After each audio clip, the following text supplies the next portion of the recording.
બાબરા તાલુકાના ગામડાઓના લોક પ્રશ્નો માટે ધારદાર રજૂઆત કરતા બાબરા તાલુકા યુથ કોંગ્રેસના પ્રમુખ વિજયભાઈ ચાપડિયા બાબરા તાલુકાના ગ્રામ્ય વિસ્તારમાં વસવાટ કરતા મધ્યમ વર્ગના લોકો અને અનેક સમસ્યાથી પીડાઈ રહ્યા છે। ખંભાળા ગામની અંદર પ્રાથમિક આરોગ્ય કેન્દ્ર બની રહ્યું છે, જે જગ્યા વરસાદના પાણીથી ડૂબવાળા ભાગમાં બનાવવામાં આવ્યું હતું। એમની બાજુમાં પાણીના સંગ્રહ માટે એક ચેક ડેમ આવેલો છે। એમનું પાણી પણ આ કેન્દ્રની અંદર ચોમાસામાં ઘૂસી જાય તો નહીં પણ જે બાબતે મુખ્ય જિલ્લા આરોગ્ય અધિકારીને રજૂઆત કરવામાં આવી હતી અને યોગ્ય તપાસ કરી એમનું લેવલ કરવામાં આવે, જેથી આગામી સમયમાં કોઈ બનાવ ન બને તેને લઈને બાબરા તાલુકાના સૌથી વધારે વસ્તીવાળા ગામ પૈકીનું એક ગામ એટલે કે ખંભાળા ગામ, કે જ્યાં 10 થી 11 મહિનાથી ગ્રામ પંચાયતમાં કોમ્પ્યુટર ઓપરેટર નથી અને ગ્રામ પંચાયતના લોકો બધાએ રામ ભરોસે છે। ચૂંટણી સમયે મોટી રાજકીય આગેવાનોને ગામડાના વિકાસના કોઈ રસ ન હોય એવું લાગી રહ્યું છે। અમરેલી ડેપોમાંથી આજના સમયમાં પણ ખંભાળા વાળાએ એસટી બસ સ્ટેશનના દર્શન કર્યા નથી અને સવાર સાંજ બાબરાથી ખંભાળા બસ સેવા શરૂ કરવામાં આવી, જેથી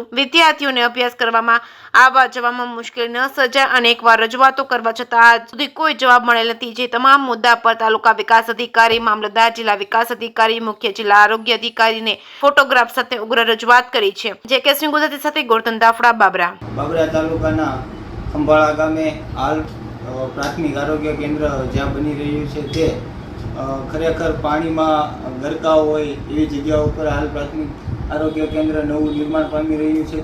એની બાજુમાં ખારા નામનો હોદ્દો પણ આવેલો છે। એ હોદ્દોવાળી વિસ્તારનું વરસાદનું ટોટલ પાણી એ હોદ્દાની અંદર જમા થાય છે।